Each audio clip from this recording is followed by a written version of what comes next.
Meron pong last payment yung federal, yung Government of Canada about sa carbon tax rebate. So natalakay na po natin yan noon mga ka-Angel, but hindi natin masyadong mahabang kwentuhan that time. But ito, I just want to make it simple. Yung carbon tax mga ka-Angel ay yan po ay isang levied or parang tax na ini-impose po sa mga companies o sa mga bagay na nagkakapagdulot po ng emission, like for the, let's say about sa, like sa mga gas mga ka-Angel. Yan! Woohoo! Ang Biscuit Basin na sumabog na geyser noong July. So Canada immigration o Canada border po tayo mga ka-Angel. So yos.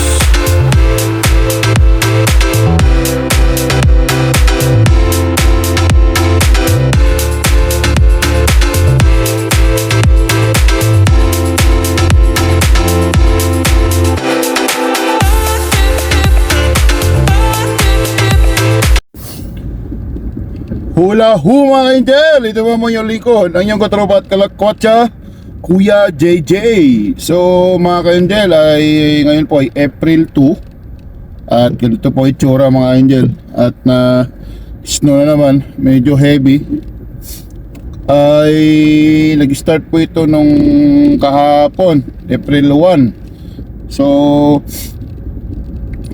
kala ko hindi na siya magkakaroon ng snow na galit na medyo malakas. So ganito po ulit.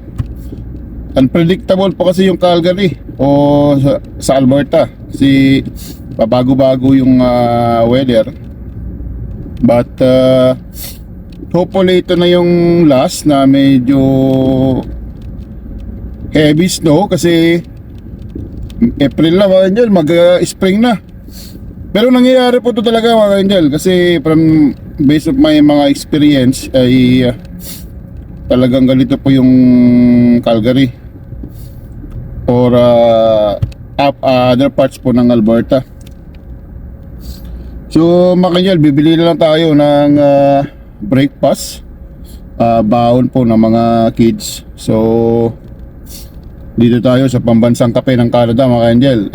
Meron na pong branch to sa Pilipinas, sa Manila, sa Cebu yata meron na rin. Hindi ko alam kung meron na rin sa Davao, sa major city ng Pilipinas.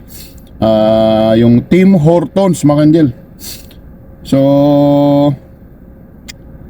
pagkakaalam ko parang medyo pricey ang Tim Hortons dyan sa Pilipinas. Pero dito mga Angel, since a Canadian company, dito nag-originate, kaya parang kumbaga pambansang kape yan. Kumbaga kung sa US ay meron silang Starbucks, dito naman po meron din po silang Tim Hortons na pantapat sa Starbucks mga Angel. So bibili tayo at para sa baon ng mga kids, papunta sila sa school. So medyo slide yung road mga Angel, so ingat po tayo sa pagdadrive. Like I said, huwag po tayo magmadali, give way para mas safer mga Angel. So ito mga Angel, at malapit na tayo mag-travel sa mid of the month sa British Columbia with the friends. So tabayanan nyo po yan at para may share ko sa inyo yung pupuntahan namin ay isa pong place para sa Station of the Cross. Pagbibigay galang natin sa Panginoon. At meron dito sa may British Columbia na parang tinayuan nila ng mga parang statue, statua. Nandun po yung sign of the, yung Station of the Cross ng Semana. So yun, bisitahin natin at para with the friends. Then after that, explore natin yung places doon sa British Columbia mga Angel. Beautiful British Columbia. Bakit po tinawag na British Columbia beautiful mga Angel? Sa aking pagkakaalam ay dahil po halos sa lahat po ng place ng British Columbia ay very beautiful mga ka-angel. Dahil po yung British Columbia ay napapalibutan ng mountain. At syempre, pag mountain, maganda po yung view. Maganda rin po yung mga lake. Maraming activity mga ka-angel. Dito sa Vancouver sunny. At kung ayaw nyo ng medyo malamig, doon sa British Columbia kayo mag-stay kasi hindi siya malamig yung klima. And dito sa Vancouver Island mga ka-angel, yun yung kung saan po yung Victoria City, ay bihira po mag-snow. Kahit pa yung kasagsagan po ng snow ng January, February, bihira mga ka-angel. Meron po silang parang botanical garden ang style. Yung yan po yung Butchart Garden. Ay napakaganda po. Yung mga bulaklak dyan. Kaya pagka ano po ay bisitahin nyo po yan. Kaya yung Vancouver Island, marami activity dyan. Yan yung nalain mo ladies meet, marami activity mga kanjel. Medyo pricey nga lang pagtira doon, pero pagka hindi matter po yung pera, I highly recommend that place na pag sa retirement o papasyalan. Yan po sa Vancouver Island, isang island na malaki across po ng city ng Vancouver mga ka-angel. Kung saan po nandyan po yung Victoria City, na capital city rin po ng British Columbia. At alam niyo mga ka-angel, dito sa may south na malapit na po sa border sa US ay andyan po yung napakaganda rin pong mga place, isang small city when it comes to autumn, yung fall season. So yun po yung city of Nelson, British Columbia. Actually hindi lang po yung Nelson, the whole stretch po ng Highway 93 po yata yun, hindi ko nagkakamali, sorry kung nakalimutan ko na, basta around mga ganon sa south, malapit po sa border sa US. Andyan po yung mga Penticton, Suyos, andyan po yung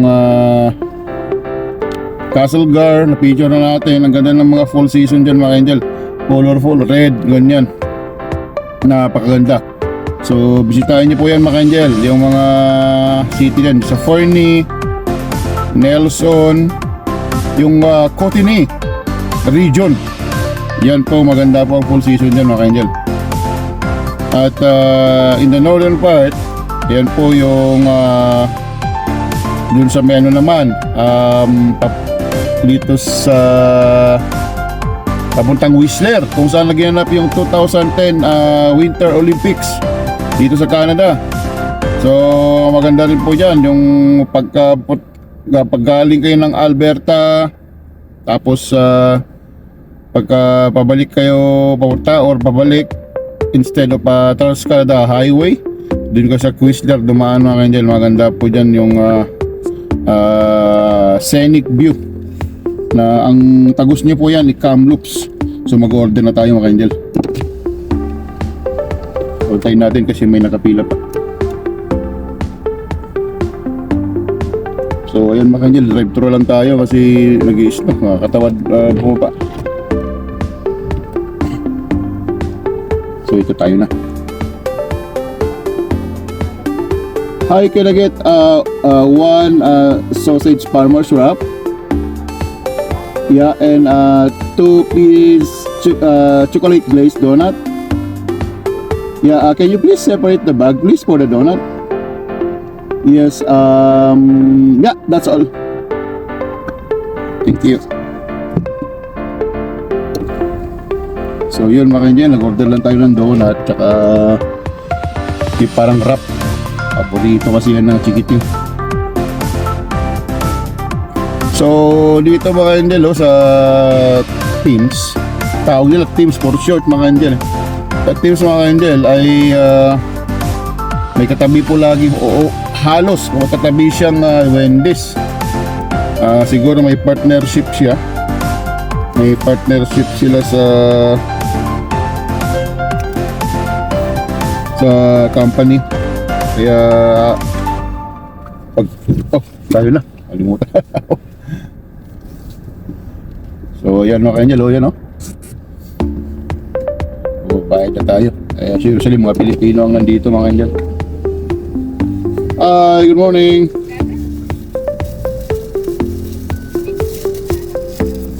Thank you. Yan mga Angel, mabait ang mga Pilipino. Yan yung something na proud tayo dahil yung ugali nating Pilipino na nadala natin pagiging hospitable, helpful, very friendly, easygoing, is fast learner, and very respectful mga Angel. Yan yung mga katangian talaga na hinahangaan ng mga ibang tao, especially mga Canadian, na something like na lagi kong proud sa ganyan dahil yung pagtaas yung kanilang pagtingin sa atin, hindi kumbaga dahil mayaman tayo, pero yung pag-uugali mga Angel, na sana yan wag nating sirain dahil lang sa mga bagay na pag-iinggitan, pagsisiraan. Magtutulungan tayo lagi na mga kapwa Pilipino at yun, panatilihin natin yung mga ganun at i-respect natin. Ito mga Angel, yung Calgary Transit Station. So mag-alas 8 na mga Angel, so medyo bilisan natin konti kasi malilit na yung mga kichikiting na cops. Abutan tayo ng yellow light mga Angel, red light, so that's fine, it's okay. Dahan-dahan sa pagliligo mga Angel, may medyo slidey. So ayun mga Angel, at na-share ko sa inyo kung ano yun naman sitwasyon dito sa Calgary. Expected ng karamihan na magkakaganda na ang weather, at ganito ba yung naging itsura na naman, naging snow. But parang tumigil siya kahit paano. So mga Angel ay pag-uusapan natin yung mga benefits ng Canada. Mga konting ano lang. So ito mga Angel, remind ko lang sa mga kababayan natin na kailangan mag-file for tayo ng tax before or on April 30. Yan po yung deadline. Otherwise magkaroon kayo ng mga penalties. At maganda na rin na makapag-file kayo ng maaga, at least makapag kung magbabayad man kayo dahil sa high income, ay makapag-prepare kayo ng may mga allowance day kayo para makapag-remedyo ng pambayad sa Canadian Revenue, Canada Revenue Agency. At of course, at yung April 2, today, ngayon pala mga Angel, April 2 mga Angel, yung mga ganong sitwasyon tulad ng naka-red na yan, alam niya na lang mawawala yung right niya, sumingit-singit pa, mawawala yung may sign doon ito lagi ko na-experience mga Angel, may mga driver talaga na barumbado, aggressive. So in that case po, ang gawin natin ay obserbahan natin kung mirror mga Angel, alam natin talagang gusto niya talagang overtake kahit mali na siya, tayo na mag-giveaway. Inobserbahan ko talagang tumabi talaga sa akin. So anong gusto niya mangyari, mauuna siya sa akin kahit siya ay dapat mag-giveaway kasi mawawala yung kanya. Bumilis siyang tumabi. But yun, yung mga ganong tao talaga ay may mga ganon talaga. Sa sulok ng mundo may mga tao talagang ganon mga Angel. So hindi natin makontrol yan, ugali ng tao yan. Kahit pa sa pinakamagandang bansa when it comes to driving, ay meron talagang taong salot na mag-drive. So iwas sa disgrasya, kailangan nating obserbahan yung mga tabi natin na car. So yan mga ka-angel. At yan. So may bus, ayan, may Tiwalayo pa. So ito. So di sliding mga ka-angel, so ingat pa tayo. Mga ka-angel, nakita nyo yung mga ka-angel, yung tao dyan na may daladalang parang sako na nakapatong dun sa likod niya. So parang nagko-collect po siya ng mga kalakal, yung mga like bottles, water bottles, milk bottles, mga ganon. Kasi tapos bebenta dun sa Bottle Depot mga ka-angel. So dito mga ka-angel, per piece po. Depende po sa klase yung bottle. So the more na malaki, the more na mas malaki yung bayad. So per piece mga ka-angel. So unlike po sa Pilipinas na per kilo yata yung kanilang sistema po ng price po yung mga kalakal. So dito po per piece, so mas malaki po yung kanyang equivalence pagka per piece dahil hindi siya kilo, kasi pagka kilo magagaan lang yun mga ka-angel. And one more thing mga ka-angel, as much as possible, kasi medyo high tech na kasi yung mga Bottle Depot dito, hanggat maaari iwasan nating mayupi o yung para i-press po yung mga like yung mga can o yung mga bottle po ng water, kasi po yung machine po kasi minsan hindi niya ma-read. So yung machine na nag-i-scan ng mga bottle is mostly ang nai-scan talaga is yung mga buong buo pa. So hanggat maaari wag na natin silang iupi. Kung yung pagbebentahan po ninyo ay machine na ang ginagamit sa pagbibilang, para at least makount siya mga ka-angel. So sayang din siya kung hindi siya makount, kasi per piece nga, hindi siya per kilo. Kung alam niyo po yung pagbebentahin nyo ay ang sistema pa rin is manual, yung parang isa-isahin ng tao na bibilangin, is okay, kahit yupi-yupiin nyo yan. Pero pagka alam yung machine, based sa sinabi sa akin noon, ay wag nating i-press o yung para lumiit siya ganun, hindi mababasa ng machine yun. So sayang din, hindi siya mag-count na properly. So yun mga ka-angel, ang dito mga ka-angel, hindi po nakakaya mga lakal. Hindi, kumbaga parang, kasi sorry sa word natin na minsan yung mga ganong tao, minsan nagbibigay tayo ng parang dinadown natin yung mga ganon ng mga nagkakalakal, namumulot. Dito sa Canada mga ka-angel, ako minsan kung may makita akong can or bottle sa along the road, ay kinukuha ko mga ka-angel. Hindi lang po yung para maibenta mo siya, ay yun din po ay nakakatulong ka rin sa community, sa lugar, na maging malinis po yung Canada, maging malinis yung road. Ang ganda ng pakiramdam kung malinis yung paligid mga ka-angel. So magbe-benefits ka para maibenta mo, nakatulong ka pa sa community na mapanatili yung kalinisan. So dito sa Canada nakakahiya magkalat mga ka-angel. Mahihiya ka dahil napakalinis. Yung tipong let's say kumain ka ng something like for example banana, parang nahihiya kang ihagis o kung saan ka na lang magtapon dyan kasi ang linis ng paligid. So in that case, bilang isang responsible na tao na nakatira dito, i-respect natin yung kung ano yung Canada na rule. Huwag po tayong magkalat kasi ang ganda. Ang ganda pag summer mga ka-angel, ma-appreciate nyo talaga yung beauty ng Canada kasi green, yung scenery maganda. So siyempre sa snow, nakukuberan yung paligid dahil sa white na gano, nagtulad ngayon. Pero tulad ng sinabi ko, ay kumbaga kung ano yung kinagisnan natin noon sa Pilipinas, dito mababago mga ka-angel. Ma-adapt mo siya sa driving, on how to maintain cleanliness, on how to become a more responsible citizen, more responsible resident dito. Ay kumbaga ma-adapt mo mga ka-angel.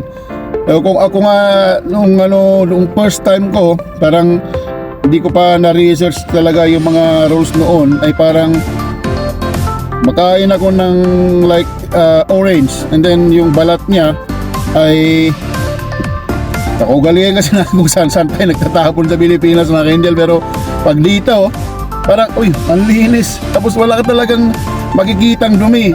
Kung may mayroon ka man makita, may accidental talaga na may pag mahangin kasi yung mga basura natutumba, tapos na hangin lumilipad yun. Pero hindi natin masasabing 100% na walang gumagawa ng gano'n, pero almost 100% na walang gumagawa po ng kung tatapon saan. So gano'n, sabi ko, ako ilagay ko na lang sa supot at itapon natin sa proper na basurahan. Dito pa mga ka-angel ay papakita ko mamaya pag uwi natin, may designated o proper garbage bin kung saan nyo tatapon yung basura. So andan nyo po yung papuntang landfill, yun yung mga kumbaga general waste. Tapos andan po yung tinatawag nilang sa Bisaya malata, sa Tagalog yun yung sa Tagalog yung parang sa English mga ka-angel yun yung nade-decompose. Tapos meron din po para sa mga karton, mga plastics ganon, ay meron din pong designated. So dito sa Calgary may 3 klase, ipapakita ko mamaya mga ka-angel. So yun ang kalakaran dito. Ang ganda, ang ganda.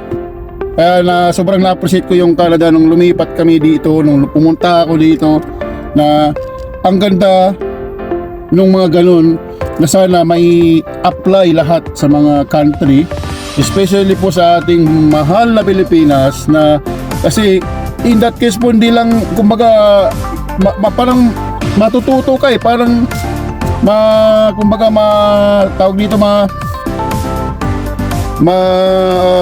yung parang magkaroon ka ng yung natuto na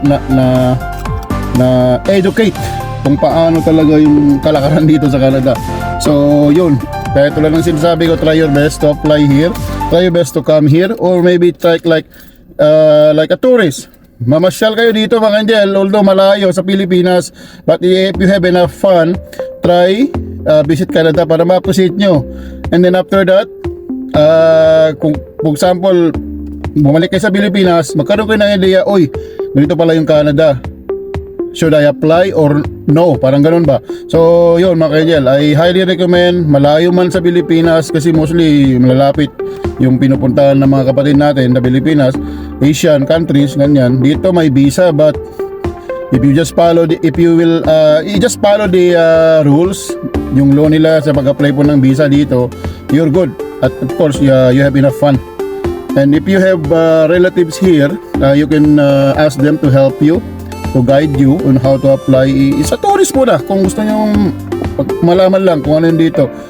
And after that, at least makita nyo. Maganda dito mga ka-angel, I guarantee matuto lang po kayong i-adapt yung kanilang yung sistema dito. And one of the best country to live in the world to raise a family, a kid to sa Canada, and the health system.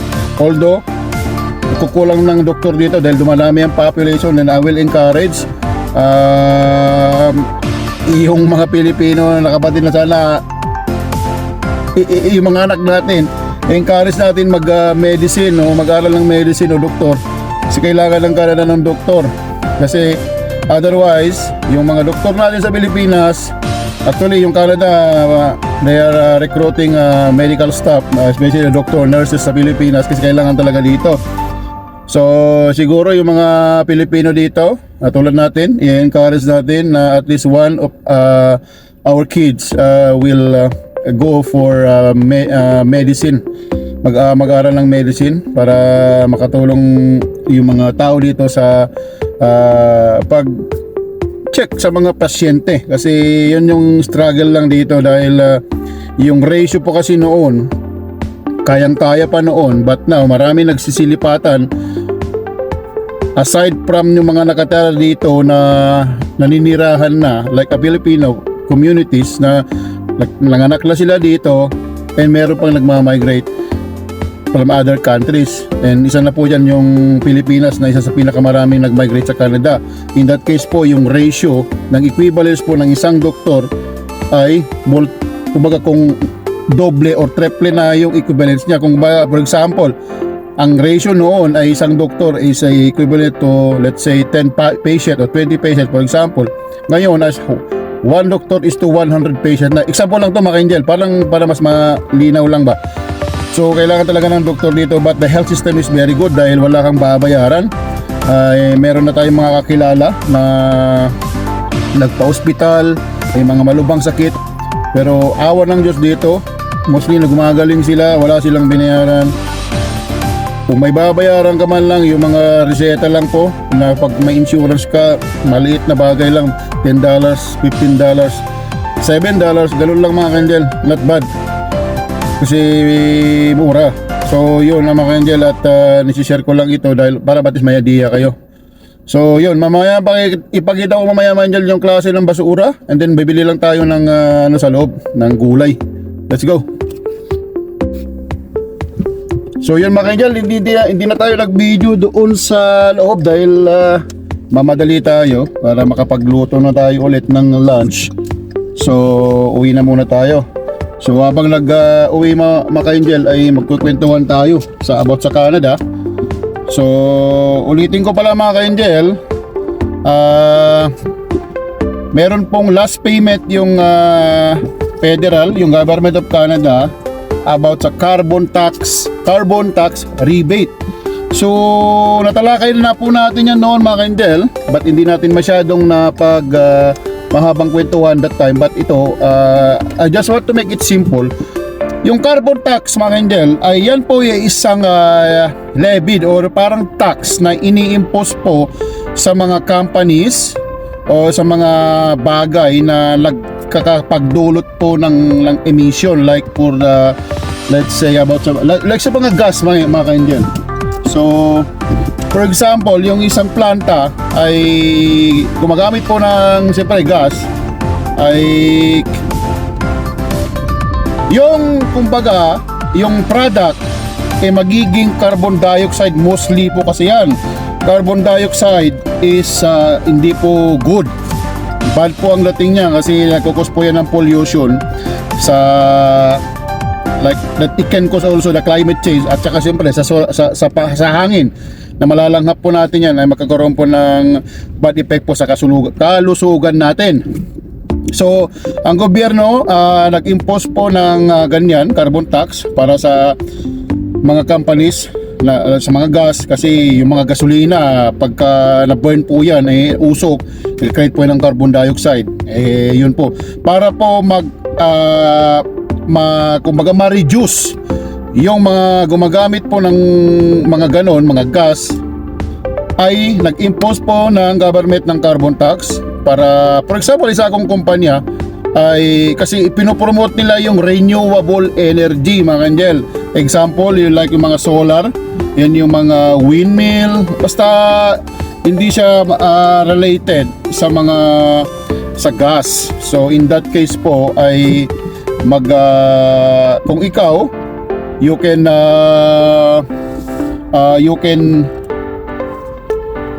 use other source ng energy para mo mapatakbo mo yung isang kumpanya o isang machine. So high tech na tayo ngayon. Yun na ngayon, so sabi solar, and then yan po yung windmill, and yung renewable energy. Pero pagkagamit ka pa rin, mag-i-impose po ng carbon tax pagka you decided to use a gas, petroleum, like that. So yun ang ng government mga kaindial. And then unfortunately because Alberta is the number one producer po ng mga oil, ang number one na naapektuhan that time is the Alberta industry, dahil andito yung mga top producers po ng mga oil and even in the whole world. So yung government for the past years ay quarterly ay nagbibigay sila ng carbon tax rebate para sa mga, especially sa mga smaller families, low income, na nakaranas po ng pagtaas po ng gas prices. So for example, ang isang gas is around, let's say to make it simple, is $1, and then because of the carbon tax, yung gas is magiging 1.2, 1.3 per liter na. So pag wala sana yung carbon tax, normal lang. So $1 for example lang. So dahil doon, tumaas yung presyo ng mga gas. So in that case po, para yung mga family na affected masyado, low income, nabibigay ng government ng carbon tax quarterly. So yun, at least makatulong sa kanila. But now I think the government, because nag-iba na ang parang Prime Minister, ang last payment mga yan, I will remind everybody, I think kung nakapag-file kayo ng tax on time, I think this is the last day na mag-file ng tax para makahabol kayo yung April 22 na carbon tax rebate payment. Pagka hindi po kayo nakapag-file ng tax after ngayon, it might cause you some delay. O hindi natin masabi, baka mawala pa yung hindi naman siguro, pero ma-delay po yung payment sa inyo, hindi siya abot ng April 22 pag hindi kayo nag-file. Kailangan mag-file na kayo ngayon mga angel para makahabol kayo April 22 payment ng carbon tax. And one more thing, so yun po yung carbon tax mga angel. But after that, expect po na bababa po yung mga prices po ng gas na. So mayroong okay, meron ding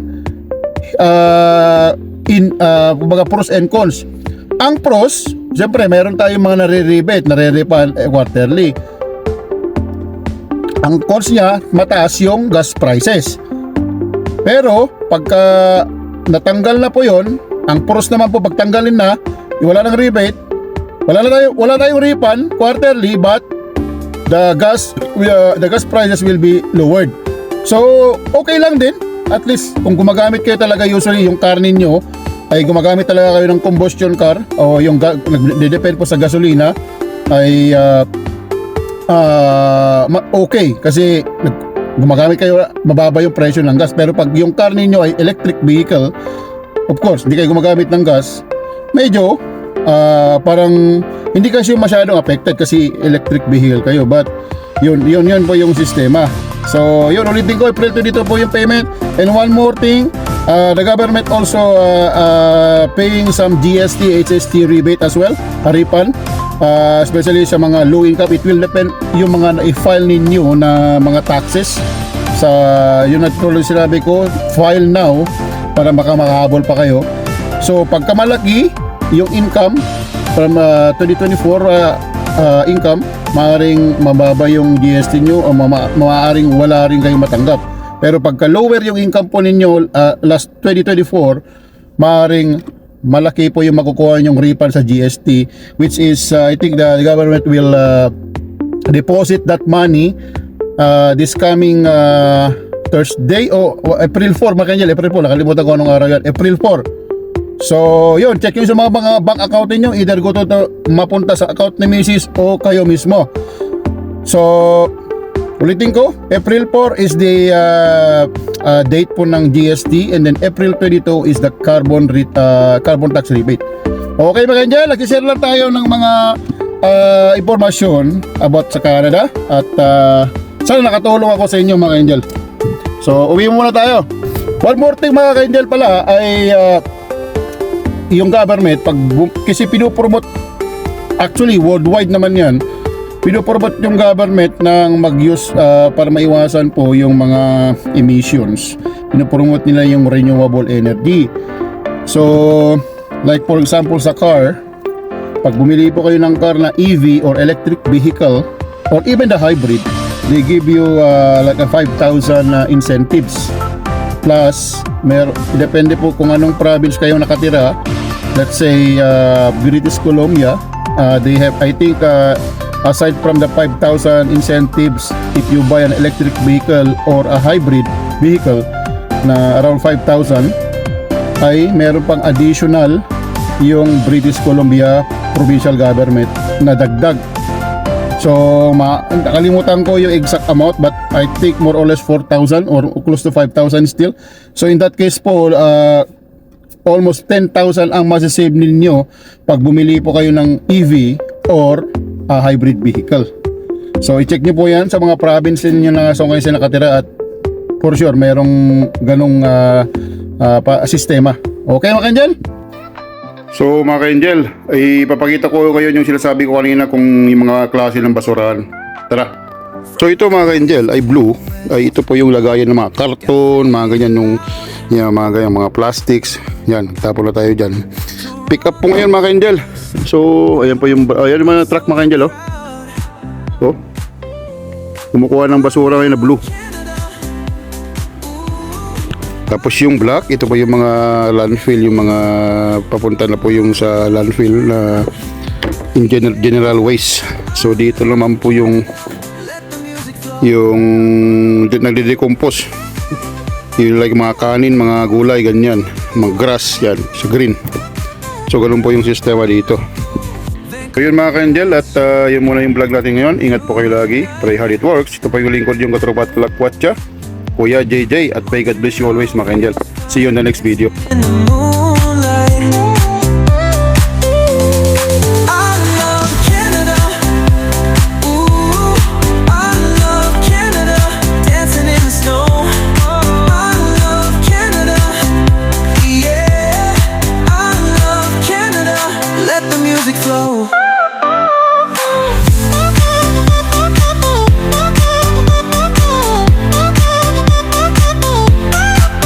Ooh, yeah. From coast to coast, and we love the most. Ooh, yeah. Feel the pride. Come on and dance worldwide.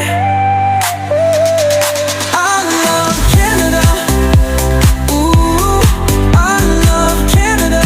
Dancing in the snow. I love Canada. Yeah, I love Canada. Let the music flow.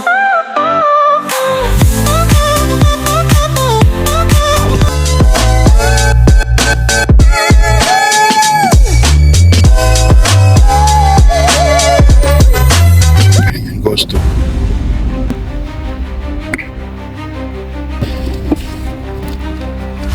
Morning.